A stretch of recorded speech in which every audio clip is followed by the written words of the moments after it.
Hello friends, तो कैसे हैं आप सभी। I hope you all will be fine. मैं सोनू प्रजापति आपका इस incredible platform LHS physics point पर आपका हार्दिक स्वागत करता हूं। जैसा कि आपको पहले से पता होगा कि आपके अपने चैनल एलएचएस फिजिक्स पॉइंट पर 11th की फिजिक्स की धमाकेदार शुरुआत कर दी गई है। इसी धमाकेदार शुरुआत को बनाए रखते हुए मैं सोनू प्रजापति आज 11th की मैथ स्टार्ट करने जा रहा हूँ, वो भी एकदम बेसिक लेवल से, जिसमें आपके सभी डाउट्स को सॉल्व करने का प्रयास किया जाएगा। यदि फिर भी आपके मन में कोई डाउट रह जाता है तो कमेंट बॉक्स में अपना डाउट अवश्य बताएं, उसका समाधान अवश्य ही किया जाएगा। तो आज हम स्टार्ट करेंगे 11th का बहुत ही इंटरेस्टिंग इंपॉर्टेंट चैप्टर, जिसका नाम है समुच्चय, जिसे इंग्लिश में बोला जाता है सेट।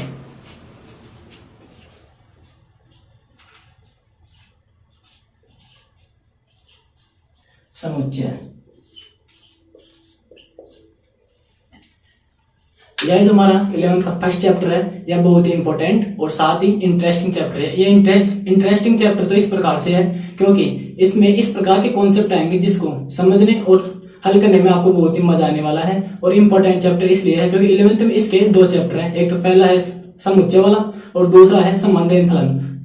11th के साथ साथ ही इस बारे में भी आपका जो फर्स्ट चैप्टर है वह संबंधित फलन का है। इस प्रकार से बहुत ही इंपॉर्टेंट चैप्टर है 11th और 12th दोनों के लेवल से।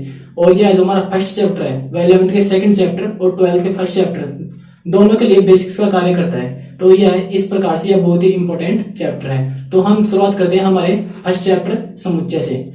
समुच्चय को हमारे फर्स्ट चैप्टर समुच्चय को स्टार्ट करने से पहले हम इसके बेसिक्स को जानते हैं। बेसिक्स के लिए मतलब यहाँ पर हम संख्याओं के बारे में जानेंगे। जैसे संख्या के बारे में आपने पहले पुनर्विधि में पढ़ा होगा, जैसे प्राकृत संख्या, पूर्ण संख्या, परिमेय संख्या, अपरिमेय संख्या, पूर्णांक संख्या, वास्तविक संख्या और अवास्तविक संख्या। तो शुरुआत करते हैं हम प्राकृत संख्याओं से।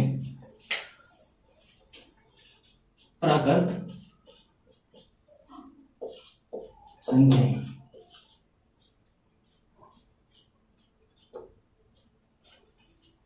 जिसे अंग्रेजी में बोला जाता है नेचुरल नंबर्स। नेचुरल नंबर्स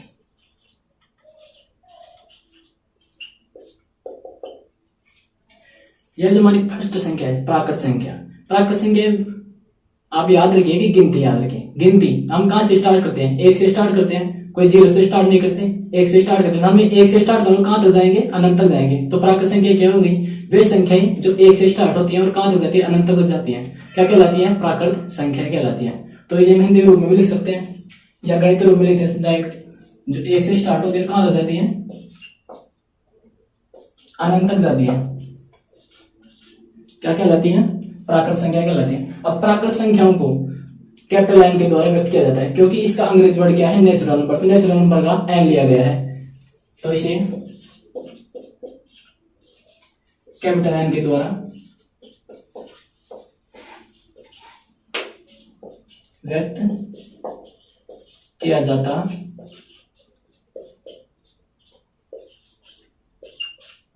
इस चैप्टर में इन संख्याओं का बहुत ही महत्व है। यहाँ पर आपको डायरेक्ट ये नंबर दिया है या डायरेक्ट एन, जैसे एन दिया हुआ आएगा, आई दिया हुआ आएगा, डब्ल्यू दिया हुआ आएगा, तो आपको सीधे पता लग जाएगा ये कौन सी संख्याएं हैं ये संकेतों के द्वारा। तो अब हमारी दूसरी संख्या है पूर्ण संख्या।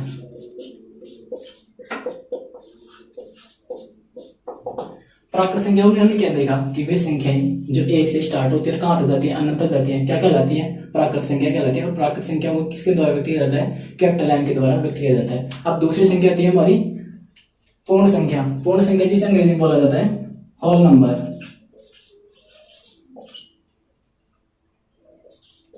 Whole number. अब होल नंबर क्या होती है, यानी कि पूर्ण संख्या क्या होती है? वे संख्याएं जो यदि प्राकृत संख्याओं में जीरो को और मिला लिया जाता है तो वह पूर्ण संख्या में बन जाती है। तो इसे हम इस प्रकार से कह सकते हैं कि वे संख्याएं जो जीरो से स्टार्ट होती है और कहां तक जाती है? अनंत तक जाती है। क्या कहलाती है? पूर्ण संख्या कहलाती है। यानी कि वे संख्याएं जो जीरो से स्टार्ट होती है और अनंत तक जाती है क्या कहलाती है? पूर्ण संख्या कहलाती है। ऐसे गणित रूप इस प्रकार से लिख सकते हैं कि जीरो से 1 2 3 डॉट डॉट डॉट अनंत। इसके संबंध में आपको मैं एक बात बताना चाहता हूँ। जैसे हम अनंत को व्यक्त करने के लिए 3 डॉट का प्रयोग करते हैं। 3 डॉट का प्रयोग क्यों करते हैं? यहाँ पर जो पहले डॉट आती है उसका होता है तो उसका अर्थ होता है एंड, दूसरी डॉट आती है उसका अर्थ होता है सो, और तीसरी डॉट का अर्थ होता है ऑन। यानी कि यह संख्या इसी प्रकार चलती रहेंगी, इसका अर्थ यह होता है and so on. And so on का अर्थ होता है इसी प्रकार चलती रहेगी। जहां पर भी आप देखेंगे तो जैसे कि 3 डॉटें दिखाई देगा आपको, तो उनका अर्थ क्या होता है, यह इसी प्रकार चलती रहेंगी। अब पूर्ण संख्याओं को किसके द्वारा व्यक्त किया जाता है, डब्ल्यू के द्वारा, क्योंकि यहाँ पर इसका अंग्रेजी वर्ड क्या है, होल नंबर, तो ये होल से क्या लिया गया है, डब्ल्यू लिया गया, तो इसे डब्ल्यू द्वारा, कैपिटल डब्ल्यू के द्वारा व्यक्त किया जाता है। ये तो हमारी हो गई प्राकृत संख्या पहले, तो दूसरी हो गई हमारी पूर्ण संख्या। पहले से नोट कर लीजिए आप।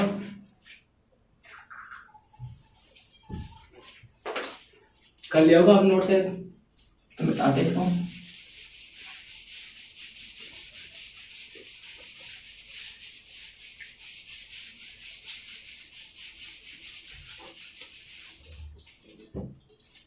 इसके बाद आती है हमारे तीसरे नंबर पर पूर्णांक संख्याएं।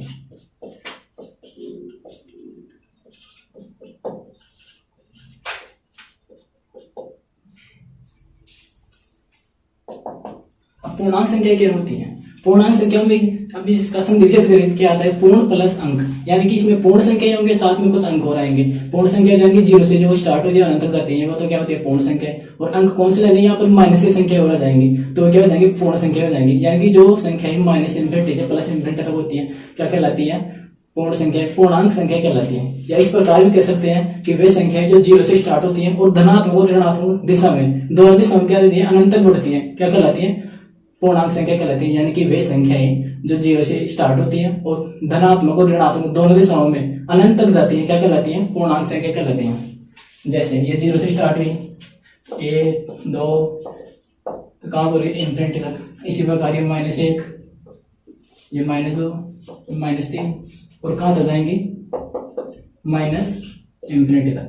इनकी वे संख्याएं जो जीरो से स्टार्ट होती हैं और प्लस और माइनस दोनों दिशाओं में क्या अनंत तक जाती हैं, क्या कहलाती हैं, पूर्णांक संख्या कहलाती है। इसे आई या जेड द्वारा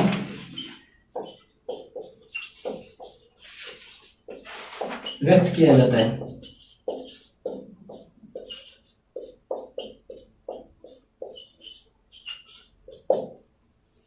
तो पूर्णांक संख्या क्या होती है, वे संख्याएं जो जीरो से स्टार्ट होती हैं और धनात्मक और ऋणात्मक दोनों दिशाओं में मान अनंत तक जाती है, क्या कहलाती है, पूर्णांक संख्या कहलाती है। इसे आई या जेड द्वारा व्यक्त किया जाता है। लेकिन आप एक किताब बुक में देखेंगे तो अधिकतर किसका प्रयोग मिलेगा आपको, जेड का प्रयोग मिलेगा, तो आपको जेड को याद रखना है अधिकतर। तो यहाँ पर यह हो गया। अब इसके बाद आती है हमारी 4 नंबर पर परिमेय संख्या।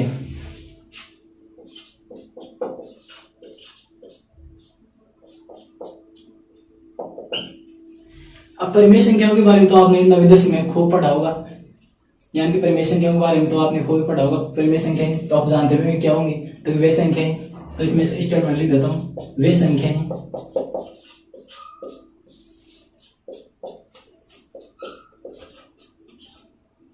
जिन्हें P/Q रूप में लिखा जा सकता है,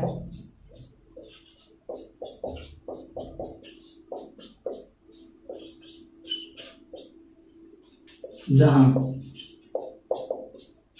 Q नॉट इक्वल टू 0 है, यानी Q का मान 0 नहीं होना चाहिए। साथ ही तथा P और Q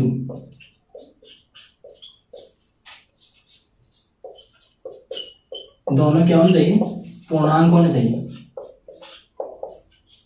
पूर्णांक होने चाहिए। परिमेय संख्या किसे कहते हैं, वे संख्याएं जिन्हें P/Q के रूप में लिखा जा सकता है, जहां Q बराबर नॉट इक्वल टू 0, Q का मान 0 नहीं हो सकता। साथ ही क्या है, P और Q दोनों क्या होना चाहिए, पूर्णांक होना चाहिए। पूर्णांक का डिफरेंट है, वे संख्याएं जो 0 से स्टार्ट होती है और प्लस और माइनस दोनों की संख्या है अनंत तक जाती है, क्या कहलाती है, पूर्णांक संख्या कहलाती है। तो पहले इसे नोट कर लीजिए, फिर मैं आपको एक सवाल बता दूंगा। कर लिया होगा शायद आप नोट। तो कर दें।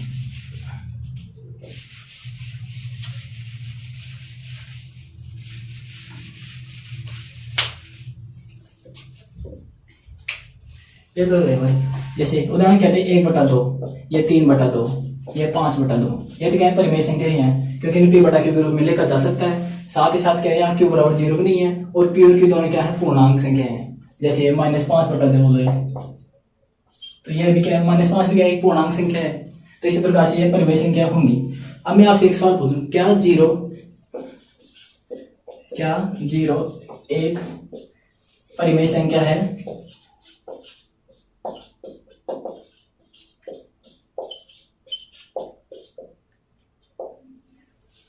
क्या 0 एक परिमेय संख्या है?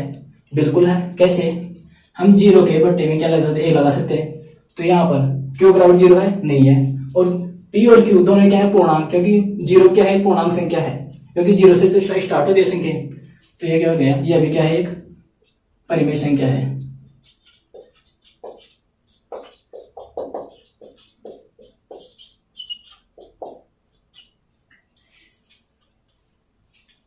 इसे नोट कर लिया था आपने। अब मैं आपसे एक और सवाल पूछूं, क्या √3 एक परिमेय संख्या है? नहीं है। अब क्यों नहीं है? क्योंकि इसके बट्टे में 1 तो लगा सकते हैं। यहाँ पर q बराबर 0 भी नहीं है, लेकिन क्या p का मान, ये क्या है p और ये क्या है q, क्या p का मान एक पूर्णांक संख्या है या पूर्णांक संख्या नहीं है? क्योंकि पूर्णांक संख्या में रूट की संख्या ही नहीं आती है, तो ये क्या है, यह परिमेय संख्या नहीं है, परिमेय संख्या नहीं है। ये हो गई, तो इसे नोट कर लीजिए आप। कर लिया शायद आपने, तो मिटा देते हैं।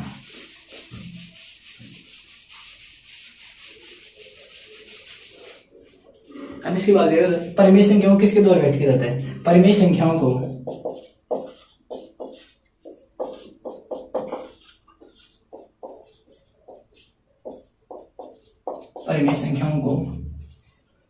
q द्वारा व्यक्त किया जाता है।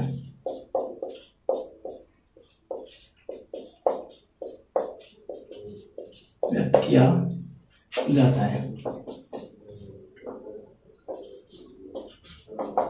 यह तो हमें परिमेय संख्या, परिमेय संख्या कहती वे संख्या है जिन्हें p बटा q के रूप में लिखा जा सकता है, जहां q बराबर नॉट इक्वल टू 0 या q नॉट इक्वल टू 0।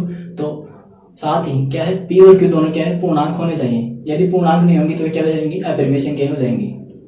तो ये तो गई हमारी परिमेय संख्या, और इसके उदाहरण को समझ लिया हमें, और इसे q द्वारा व्यक्त किया जाता है। इसके बाद आती है हमारी 5 नंबर पर अपरिमेय संख्या। अपरिमेय संख्या, अपरिमेय संख्या को हम परिमेय संख्या समझ सकते हैं। कैसे? परिमेय संख्या में क्या था, वे संख्याएं जिन्हें p बटा q के रूप में लिखा जा सकता है, जहां q बराबर नॉट इक्वल टू q बराबर 0 नहीं होना चाहिए, और साथ ही क्या था p और q दोनों क्या है पूर्णांक होने चाहिए। यदि इन तीनों में से एक भी कंडीशन लागू नहीं होती है तो वे संख्या क्या होंगी, परिमेय संख्या, अपरिमेय संख्या होंगी। कैसे? तो इसका स्टेटमेंट लिख देते हैं। स्टेटमेंट तो क्या लिखेंगे,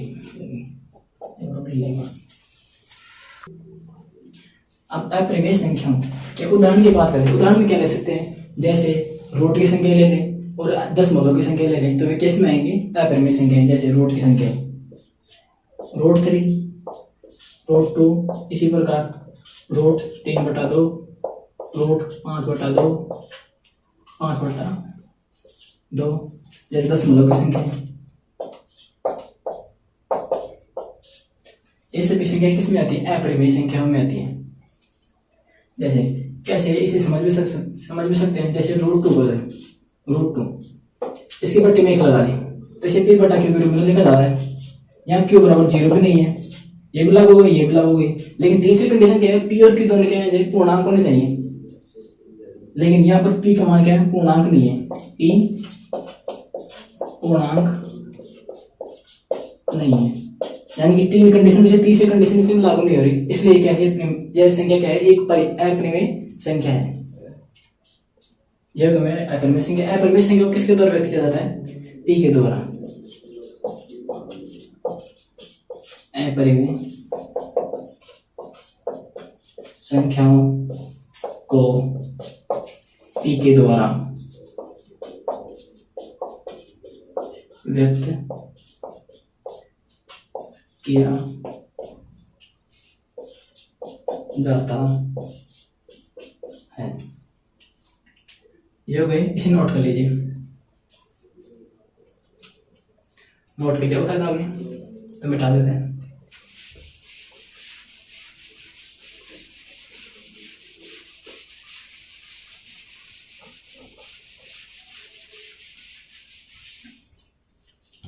इसके बाद आती है हमारी वास्तविक संख्याएं। वास्तविक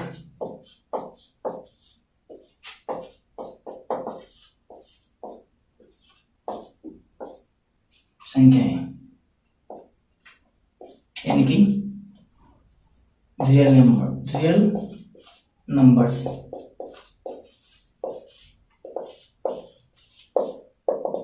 अब वास्तविक संख्या किसे कहते हैं? जो अब तक हमने 5 संख्याएं पढ़ी, प्राकृत संख्याएं, पूर्ण संख्याएं, पूर्णांक संख्याएं, परिमेय संख्याएं और अपरिमेय संख्याएं, इन सभी को संयुक्त रूप से क्या कहा जाता है? वास्तविक संख्या कहा जाता है। यानी कि वे संख्याएं जिनमें प्राकृत संख्या भी आती है, पूर्ण संख्या भी आती है, पूर्णांक संख्या भी आती है, परिमेय संख्या भी आती है और अपरिमेय संख्या भी आती है, वे सभी क्या कहलाती हैं? इन सभी को सम्मिलित रूप से क्या कहा जाता है? वास्तविक संख्या कहा जाता है। यानी कि इसमें कौन कौन सी आएंगी? प्राकृत संख्या भी आएंगी, इसमें प्राकृत संख्या, पूर्ण संख्या,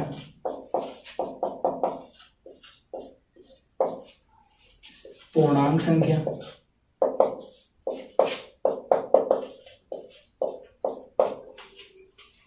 परिमेय संख्या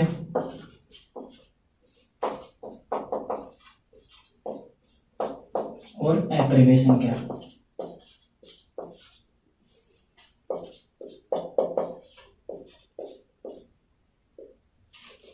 ये सभी संख्याएं किस में आती हैं? वास्तविक संख्याओं में आती हैं। और वास्तविक संख्याओं किसके द्वारा व्यक्त किया जाता है? आर के द्वारा, क्योंकि ये इसका अंग्रेजी वर्ड क्या है? Real number. से रियल नंबर का आर दिया गया है, तो इसे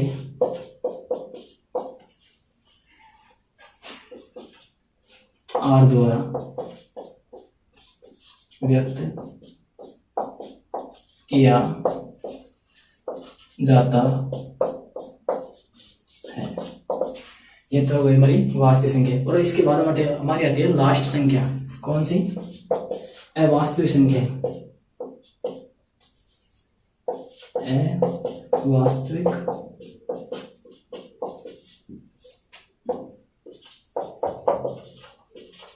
संख्याएं, जिसे अंग्रेजी में बोल सकते हैं नॉन रियल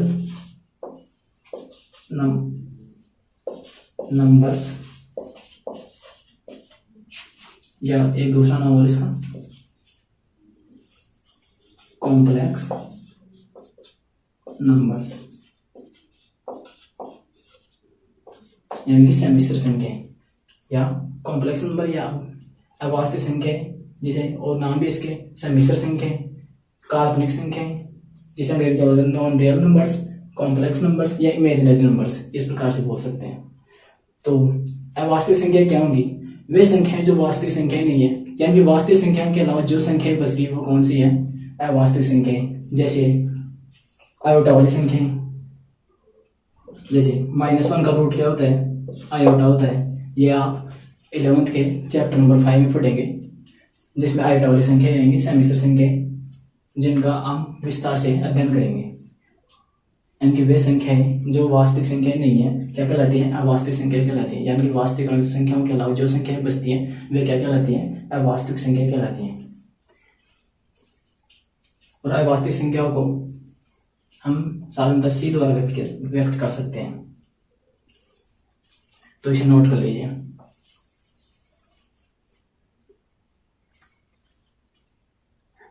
तो मिटा देते हैं।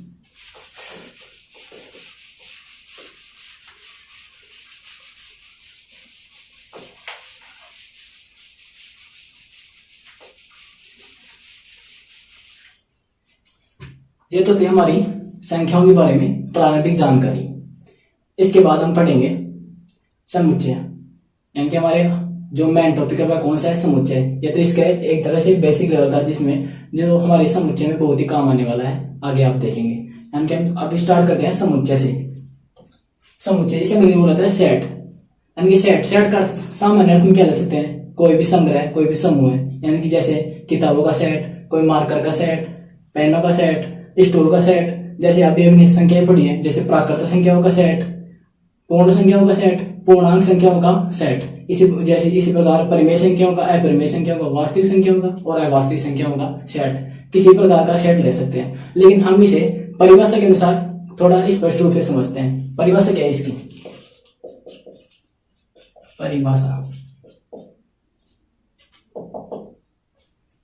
परिभाषा क्या है? वस्तुओं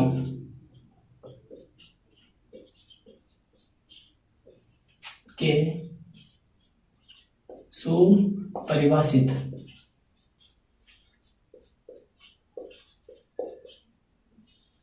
संग्रह या समूह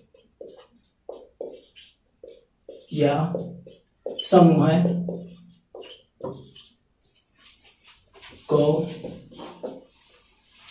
समुच्चय कहते हैं।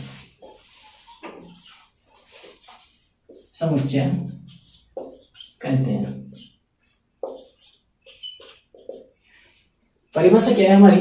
वस्तुओं के सुपरिभाषित संग्रह या समूह को क्या कहते हैं? समुच्चय कहते हैं।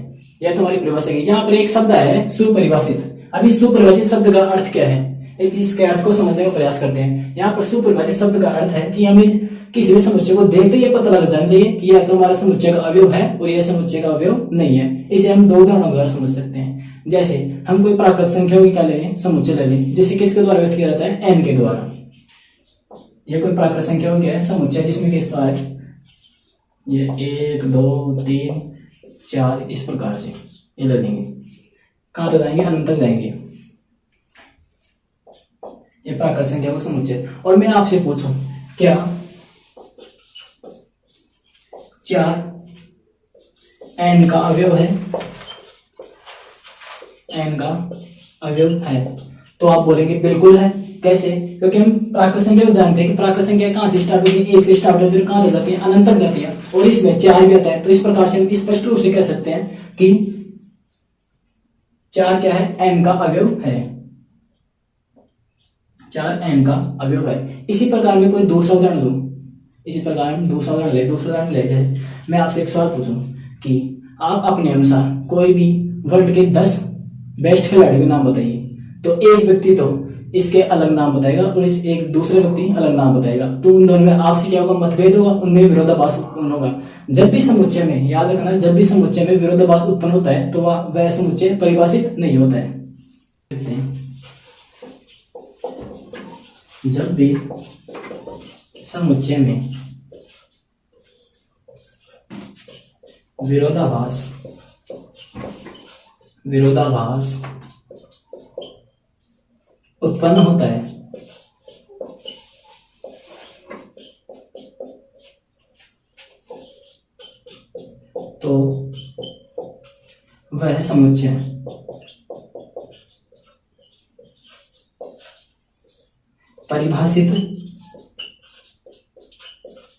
है तो वह समुच्चय परिभाषित नहीं होता है। हमने 2 उदाहरण लिए। पहले उदाहरण में क्या देखा कि हमने सवाल क्या पूछा था कि क्या 4 प्राकृत संख्याओं के जो समुच्चय है उसका अवयव है? तो बिल्कुल है। तो हम इसमें स्पष्ट रूप से बता पा रहे थे कि यह हमारे समुच्चय का अवयव है। और दूसरा एग्जाम्पल है। दूसरा एग्जाम्पल क्या लिया था कि हमने बताया था कि आपको कोई भी 10 खिलाड़ी चुनने हैं, वर्ल्ड के बेस्ट खिलाड़ी चुनने हैं 10, तो उनमें क्या है? विरोधाभास उत्पन्न होता है। जहां पर विरोधाभास उत्पन्न होता है वह समुच्चय परिभाषित नहीं होता है। तो इस प्रकार से हम कह सकते हैं कि सुपरिभाषित शब्द का अर्थ क्या होता है कि हमें देखते ही पता लग जाएगा कि यह तो हमारे समुच्चय का अवयव है और यह हमारे समुच्चय का अवयव नहीं है। यानी कि पहले उदाहरण में क्या है? हमें देखते ही पता लग रहा है कि यह हमारे समुच्चय का अवयव है। और दूसरे एग्जाम्पल में क्या हमें क्या है? विरोधाभास उत्पन्न हो रहा है। तो विरोधाभास उत्पन्न होते ही हमें स्पष्ट हो जा रहा है कि यह हमारे समुच्चय का अवयव नहीं है। यह हमारे सुपरिभाषित शब्द का अर्थ है। तो इसे पहले नोट कर लीजिए।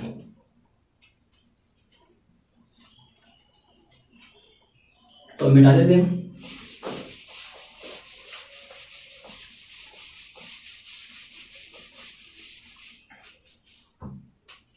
अब बात करते हैं समुच्चय। तो समुच्चय को हम जो समुच्चय होता है समुच्चय को हमेशा कैपिटल अक्षरों के द्वारा व्यक्त किया जाता है।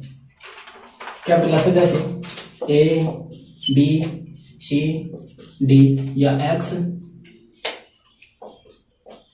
वाई जेड, इस प्रकार से समुच्चय को हमेशा कैपिटल अक्षरों के द्वारा व्यक्त किया जाता है। अब समुच्चय की परिभाषा में एक चीज आ रही है वस्तुएं। तो जो समुच्चय में वस्तुएं, सदस्य, अवयव, ये तीन हो गए आपस में पर्यायवाची हैं। पर्यायवाची शब्द हैं जिन्हें हम साधारणतः अवयव बोला जाता है यहाँ पर। तो हम एक तरह से जो पर्यायवाची मान सकते हैं, समानार्थी मान सकते हैं। इस प्रकार से हो गया। यहाँ वस्तुएं, सदस्य और अवयव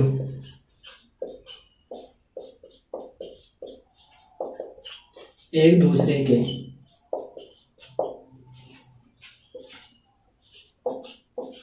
पर्यायवाची शब्द हैं। ये हो गया। अब समुच्चय के अवयवों को हमेशा मंझले कोष्ठक में लिखा जाता है और समुच्चय के हम अवयवों को हमेशा किस में लिखा जाता है? स्मॉल लेटर्स में लिखा जाता है, जैसे A B C X Y और जेड। समुच्चय को किस में लिखा जाता है? कैपिटल अक्षरों में। और जो समुच्चय के अवयव होते हैं उन्हें किस में लिखा जाता है? स्मॉल लेटर्स में लिखा जाता है। और समुच्चय के जो अवयव होते हैं उन्हें मंझले कोष्ठक में लिखा जाता है। इसीलिए समुच्चय के अवयवों को हमेशा मंझले कोष्ठक। मंझला कोष्ठक कौन सा होता है? मंझला कोष्ठक होता है जो होता है मंझला कोष्ठक, इसमें लिखा जाता है, लिखा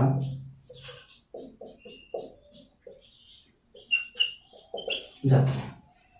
तो इसे नोट कर लीजिए पहले आप। तो मिटा देते हैं।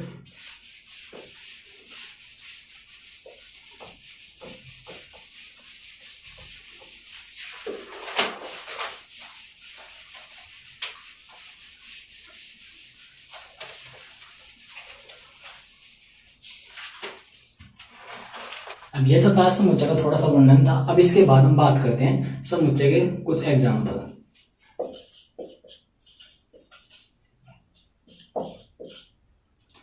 एग्जाम्पल में जैसे प्राकृत संख्याओं का समुच्चय ले लें, जैसे प्राकृत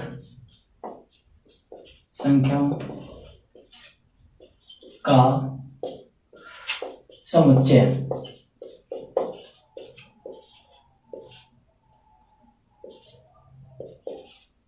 प्राकृत संख्याओं का समुच्चय। तो प्राकृत संख्याओं का समुच्चय जैसे किसके द्वारा व्यक्त किया जाता है? एन के द्वारा, कैपिटल एन के द्वारा। तो समुच्चय किसमें? मंझले कोष्ठक में लिखा जाएगा। और कहां से? एक से अनंत तक, 1 2 3 इस प्रकार से ये अनंत तक चलता जाएगा। यह है कि हमारा प्राकृत संख्याओं का समुच्चय। इसी प्रकार हम और कोई समुच्चय ले लें, जैसे 6 से छोटी 6 से छोटी अभाज्य संख्याओं, अभाज्य संख्याओं का समुच्चय। जैसे एक ले लो। तो अब 6 से छोटी अभाज्य संख्याएं कौन कौन सी है? 2 है, एक 3 है और एक 5 है। इसके अलावा तो थोड़ी है कोई, यही है। ये कोई दो एग्जाम्पल हो गए। इसी प्रकार और भी एग्जाम्पल ले सकते हैं। जैसे हम कोई परिमेय संख्याओं का एग्जाम्पल ले लें, जैसे हम सम संख्याओं का कोई एग्जाम्पल, सम संख्याओं को समुच्चय ले लें, विषम संख्याओं को समुच्चय ले लें। इस प्रकार से बहुत से एग्जाम्पल ले सकते हैं। ये तो गया एग्जाम्पल, आप इसे नोट कर लीजिए। तो मिटा देते हैं।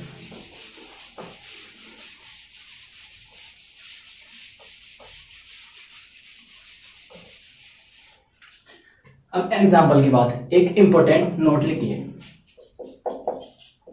इंपॉर्टेंट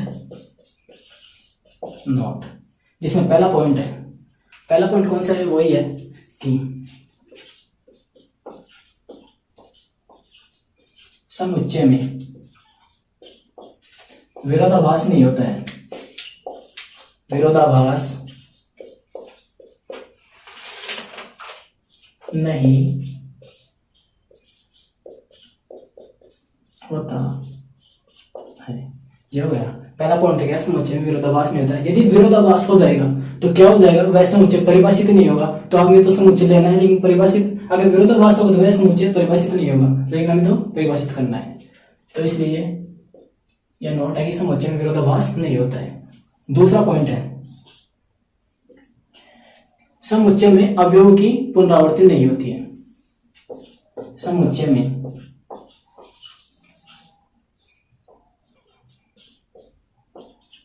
अवयवों की पुनरावृत्ति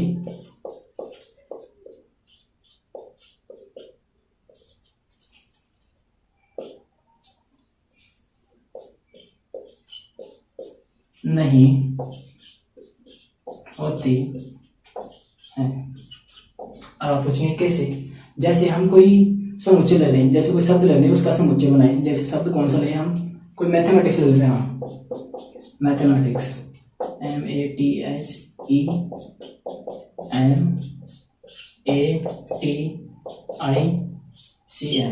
ये हमारा मैथमेटिक्स कोई शब्द है, मैथमेटिक्स शब्द है, इसका हमें समुच्चय बनाना है। तो समुच्चय के रूप में क्या लिखेंगे हम, समुच्चय बनाने के बाद मैथमेटिक्स क्वेश्चन लिखेंगे, फिर अवयव को लिखेंगे। यहाँ पर क्या दिया गया, समुच्चय में अवयव की पुनरावृत्ति नहीं होती है।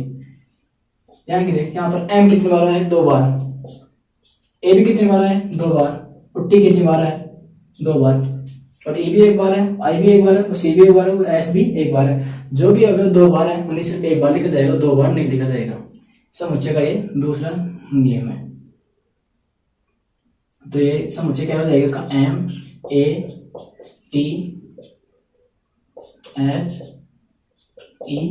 अब इन्हें नहीं लिखा जाएगा तो क्या हो जाएगा, I और CS। ये हो गया हमारा समुच्चय, ये हो गया। तो समुच्चय में पहला तो क्या है, समुच्चय में विरोधाभास नहीं होता, कि यदि विरोधाभास हो जाएगा तो विरोधाभास होते क्या हो जाएगा, समुच्चय परिभाषित नहीं होगा। दूसरा नोट क्या है हमारा, कि समुच्चय में अवयवों की पुनरावृत्ति नहीं होती है, समुच्चय के अवयवों की पुनरावृत्ति नहीं होती है। जैसे हम मैथमेटिक्स, हमने कोई शब्द लिया, इसका कोई समुच्चय बनाया, समुच्चय बना लिया, तो जो शब्द एक से ज्यादा बार आए थे उन्हें हमने 1 बार ही लिखा है, ना कि 2 बार लिखा है।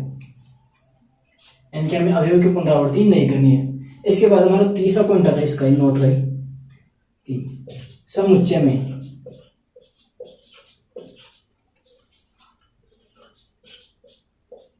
क्रम का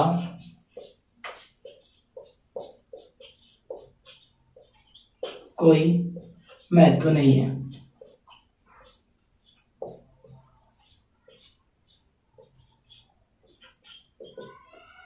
समुच्चय में क्रम का कोई महत्व नहीं है। जैसे हमने मैथमेटिक्स का कोई शब्द बनाया है तो इसे हम इस प्रकार भी लिख सकते हैं, जैसे M, एक को बाद में लिख दें, TH, A यहाँ लिख दें, EIC और S। इससे कोई फर्क नहीं पड़ता है कि समुच्चय में क्या है, समुच्चय में क्रम का कोई महत्व नहीं है। चाहे एक को चाहे यहाँ पे लिखो, जैसे और भी किसी शब्द को कहीं पे लिखा जा सकता है, इसमें क्रम का कोई महत्व नहीं होता है। ये दोनों क्या है, एक तरह से समान समुच्चय है, दोनों समान समुच्चय है, इसमें क्रम का कोई महत्व नहीं है। तो ये नोट कर लीजिए पहले आप, तो मिटा देते हैं।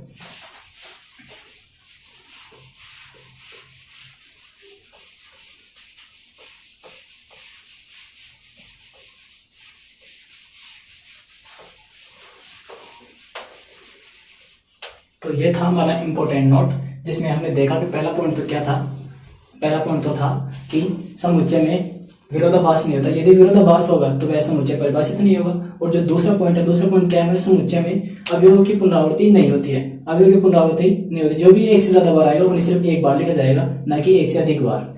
इसी प्रकार हमारा तीसरा पॉइंट क्या था कि समुच्चय में क्रम का कोई महत्व नहीं है, सब क्रम को यानी उन्हें किसी भी प्रकार लिखा जा सकता है, दोनों एक ही बात है। इसके बाद आता है हमारा, इसके बाद हम बात करते हैं, अभी अभी हमने देखा था कि हमने एक एग्जाम्पल लिया था कि 4 प्राकृत संख्याओं के समुच्चय n का क्या है, अवयव है, n का अवयव है। ये तो क्या है, हिंदी रूप में। यदि इसे हम गणितीय रूप में लिखना चाहिए तो इसे किस रूप में लिखेंगे, तो इसे हम देखते हैं। तो इसे गणितीय रूप में लिखने के लिए एक संकेतक का प्रयोग करते हैं, जिसे साधारणतः एप्सिलॉन बोलते हैं, लेकिन जिसका हिंदी में अर्थ क्या होता है, अवयव है, और अंग्रेजी में अर्थ क्या होता है, बिलोंग्स टू। ये बिलोंग्स टू बोलते हैं इंग्लिश में। जैसे यह है एप्सिलॉन,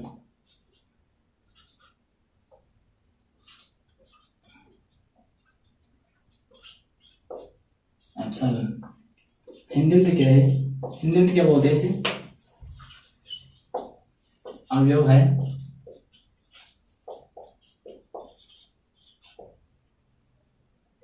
और इंग्लिश में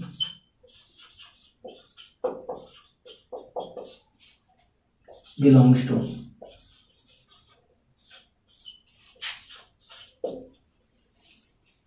तो हिंदी में तो क्या बोलेंगे कि 4 क्या है, प्राकृत संख्याओं के समुच्चय n का क्या है, अवयव है। यदि हम इंग्लिश में बोलना चाहिए तो इस इंग्लिश में बोला जाए तो क्या बोलेंगे हम,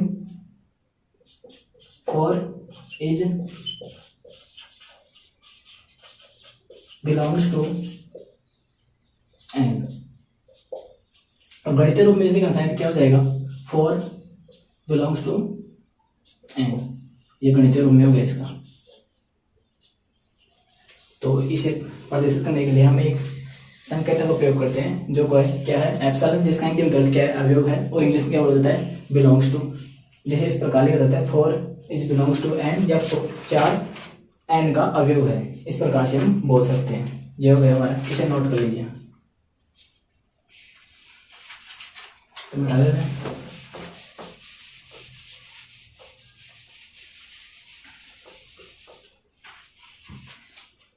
यह हमारा हो गया। इसके बाद हम बात करते हैं समुच्चय को निरूपण करने की विधियां। समुच्चय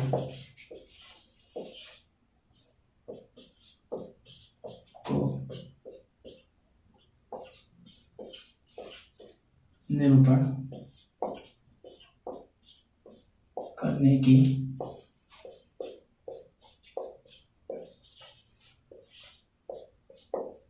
विधियां। पहली विधि है हमारी रोस्टर रूप। रोस्टर रूप या सारणिक रूप, ये तुम्हारी पहली विधि। इसके बाद हमारी दूसरी विधि कौन सी है, समुच्चय निर्माण रूप। समुच्चय निर्माण रूप। समुच्चय को निरूपण करने की 2 विधियां हैं। पहले तो रोस्टर विधि या सारणिक विधि, दूसरी है समुच्चय निर्माण विधि या रूप, क्या बोल सकते हैं। यह थी समुच्चय निर्माण की 2 विधियां, जिनका विस्तार से अध्ययन हम कल के लेक्चर में करेंगे। यह वीडियो थोड़ा लंबा हो रहा है, इसलिए हम कल के लेक्चर में इसे समाप्त करने का पूरा प्रयास करेंगे, जिस पर इन दोनों विधियों को हम विस्तार से पढ़ेंगे। साथ ही इन पर आधारित कुछ एग्जाम्पल करेंगे और प्रश्नावली के क्वेश्चन भी करेंगे। इस लेक्चर को हम यहीं पर समाप्त करते हैं। आई होप यह वीडियो आपको पसंद आया होगा। यदि आपको इस वीडियो से संबंधित कोई डाउट हो तो कमेंट बॉक्स में अपना डाउट बताएं, उसका सॉल्यूशन किया जाएगा। तब तक के लिए पढ़ते रहिए। Good bye.